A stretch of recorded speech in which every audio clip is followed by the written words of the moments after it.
Oh God, you again? വീണ്ടും നിങ്ങളോ?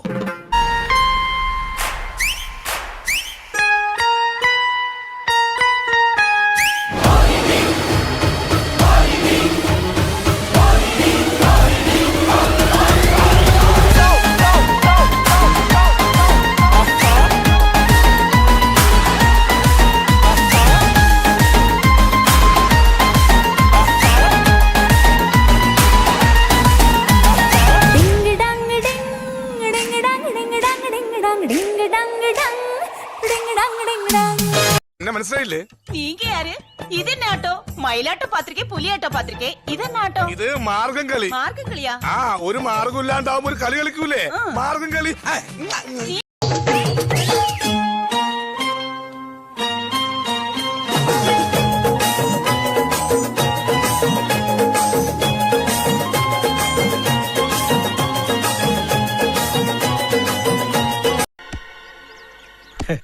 എന്താലേ അവന്റെ ആ ശുഷ്കാന്തി കണ്ടമല്ലയാ?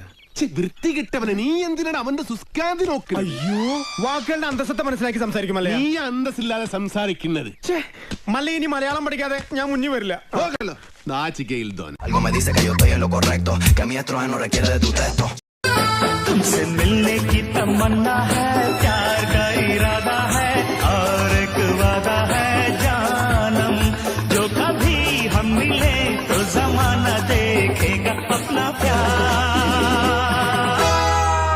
ओ मेरे यार, ओ मेरे यार, तुमसे मिलने की താനൂർ ചക്കദിനം ചെന്നപ്പോ ചക്കയെല്ലാം തമ്പാനൂർക്ക് പോയെന്ന് കേട്ടു.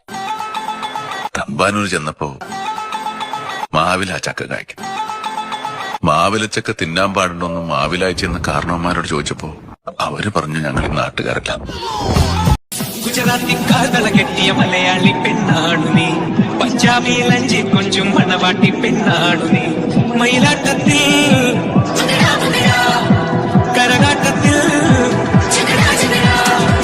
ഈ കുറിസിന് തഞ്ച പോരടി പഞ്ചാര പുതുയിലേ.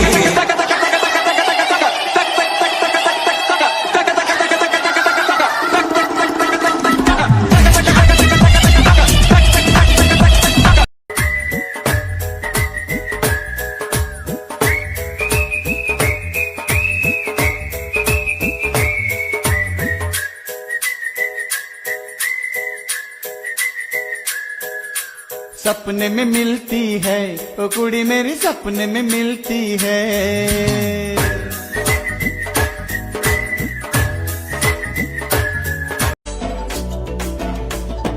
வண்ணமயிலேறு என் தங்க வடிவேலோ, கந்தன் உன்னை காண தினம் ஓடி வருவேனோ, செந்தமிழை காக்கும் வேல் செவல் கொடியானோ, எண்ணி எண்ணி பாடும் என்னை கந்தன் அறிவானோ, தோளிலே பால்காவடி சுமந்து ஓடினேன், மேடு பாலங்கள் கடந்து ஆடினேன், அவன் ஆலயம் நுழைந்து பாடினேன், வடிவேலனை நினைத்து. தோளிலே பால்காவடி சுமந்து ஓடினேன், மேடு பாலங்கள் கடந்து ஆடினேன், அவன் ஆலயம் நுழைந்து பாடினேன்.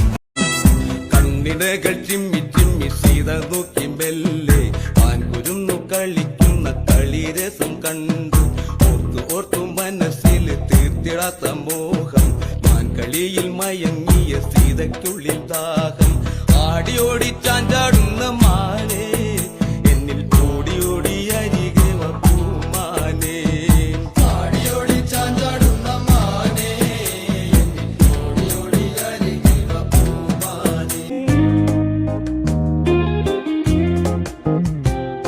कसम है तुम्हें तुम मगर मुझसे रूठे रहे, सांस जब तक ये बंधन न टूटे। तुम्हें दिल दिया है, ये वादा किया है, सनम मैं तुम्हारी रहूंगी सदा. അല്ല പൊക്കുണ്ടെങ്കിലല്ലേ കാര്യമുള്ളൂ. പൊക്കത്തിലൊന്നും അല്ല കാര്യം ഇരിക്കുന്നത്, ബുദ്ധിയിലാണ് കാര്യം ഇരിക്കുന്നത്. ഒരിക്കലും അല്ല പൊക്കത്തിൽ തന്നെയല്ല കാര്യം ഇരിക്കുന്നത്. പൊക്കത്തിൽ എന്ത് കാര്യം ഇരിക്കുന്നത്? പൊക്കമുണ്ടെങ്കിൽ എത്രയോ പൊക്കം കൂടിയ ആളുകൾ പൊക്കം കുറഞ്ഞവരുടെ മുമ്പിൽ നട്ടല് വളച്ചേക്കുന്നു. ഒരിക്കലും ഉണ്ടാവില്ല. എന്ത്? അമിതാഭ് ബച്ചനൊക്കെ ഞെളിഞ്ഞ് അല്ല, നടക്കണുണ്ട്. അമിതാഭ് ബച്ചൻ തെളിഞ്ഞു നടക്കുന്നില്ലേ? അമിതാഭ് ബച്ചൻ പോലും ചില പ്രത്യേക ഘട്ടങ്ങളിൽ പൊക്കം കുറഞ്ഞ ആൾക്കാരുടെ മുമ്പിൽ നട്ടല് വളയ്ക്കേണ്ടി വരും. അതുണ്ടാവില്ല. എന്ത്? ഒരിക്കലും ഇല്ല. അല്ല, ഇത്ര ആൾക്കാർ മുമ്പ് വെച്ചിട്ട് അങ്ങനെ അഹങ്കാരം ഒന്നും പറയണ്ട. പൊക്കത്തെ പറ്റി അങ്ങനെ ഒന്നും പറയേണ്ട ആവശ്യമില്ല. പൊക്കം കൂടിയ ആളുകൾ പൊക്കം കുറഞ്ഞവരുടെ മുമ്പിൽ നട്ടല് വളയ്ക്കേണ്ടി വരും. ഇല്ല, ഞാൻ ജീവിതത്തിൽ ആരും മുമ്പിൽ നട്ടൽ വിളിച്ചിട്ടില്ല. അല്ല, താൻ നട്ടല് വളയ്ക്കേണ്ട. പക്ഷെ ഞാൻ പറയട്ടെ, ഇത്രയും ചോദ്യം എൻ്റെ അടുത്ത് ചോദിച്ചു. ഒറ്റ ചോദ്യം അങ്ങോട്ട് ചോദിക്കാം, കൃത്യമായിട്ട് പറയണം. പറയാം.